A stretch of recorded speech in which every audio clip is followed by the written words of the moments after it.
La position du prince Harry dans un rôle royal crucial pourrait toucher à sa fin suite à la décision du duc de déménager aux États-Unis, a affirmé un expert royal. Le duc de Sussex, 37 ans, a quitté son rôle de membre senior de la famille royale avec son épouse Meghan en 2020. Le déménagement surnommé Megoi a vu le couple déménager aux États-Unis, où ils vivent maintenant avec leurs 2 enfants. Archie, 2 ans, et Lilibet, 7 mois. Cependant, la décision de Harry de déménager à l'étranger pourrait désormais lui faire perdre sa place en tant que l'un des 4 membres des conseillers d'État de la reine. Selon la loi, les personnes qui composent les conseillers d'État sont l'épouse du monarque et les 4 personnes suivantes dans la ligne de succession âgées de plus de 21 ans. À l'heure actuelle, les postes sont occupés par le prince Andrew, le prince Charles et ses fils William et Harry. Une explication du rôle est détaillée sur le site web royal et se lit comme suit: dans le cas où la reine ne peut pas assumer temporairement ses fonctions officielles de souveraine en raison d'une maladie ou d'une absence à l'étranger, 2 conseillers d'État ou plus sont nommés par lettre patente. Agir à la place de Sa Majesté. L'experte royale Gertrude Daly, animatrice du podcast royal de Gert, affirme que techniquement, seuls 2 conseillers d'État sont tenus de remplacer la reine. Elle prétend que Harry et Andrew ne sont plus des membres de la famille royale qui travaillent n'ont pas vraiment d'impact sur la configuration. Elle a déclaré au Daily Star, bien que le prince Andrew et le prince Harry ne travaillent plus dans la famille royale, nous n'avons pas vraiment besoin de nous inquiéter qu'ils soient conseillers d'État. Premièrement, les conseillers d'État ne sont utilisés que pour les devoirs constitutionnels du souverain, dont il y a très peu de choses que la reine est constitutionnellement tenue de faire.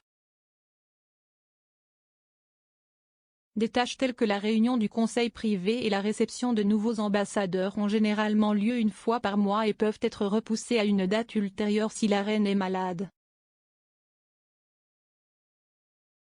Cependant, l'expert royal affirme que Harry pourrait être démis de ses fonctions de conseiller d'État dans quelques années en raison de la loi britannique, car il pourrait perdre son statut de domicilié et ne pas être éligible au poste.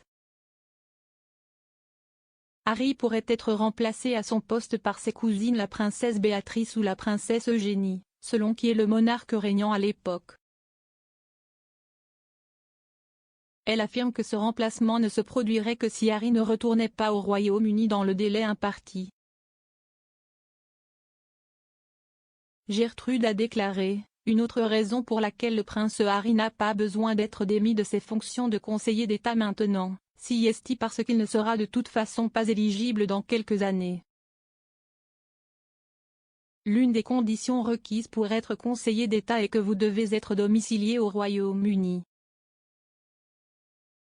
La loi britannique stipule que vous perdez votre statut de domicilié si vous quittez le Royaume-Uni et que vous êtes un résident non britannique pendant 6 années fiscales.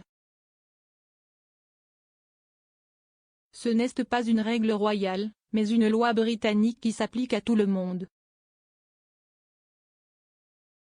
Ainsi, dans environ 4 ans, le prince Harry ne pourra plus être conseiller d'État et sa place reviendra au prochain adulte dans la ligne de succession. Si Harry perd son statut de domicilié pendant le règne de la reine, sa place de conseiller d'État serait occupée par Béatrice. Alors que si la perte de statut se produisait pendant le règne de Charles, la place reviendrait à la princesse Eugénie, car la princesse Béatrice aurait pris la place de Charles lorsqu'il deviendrait roi. Les conseillers d'État sont autorisés à exercer la plupart des fonctions officielles du monarque, y compris assister aux réunions du conseil privé, signer des documents de routine et recevoir les lettres de créance des nouveaux ambassadeurs au Royaume-Uni.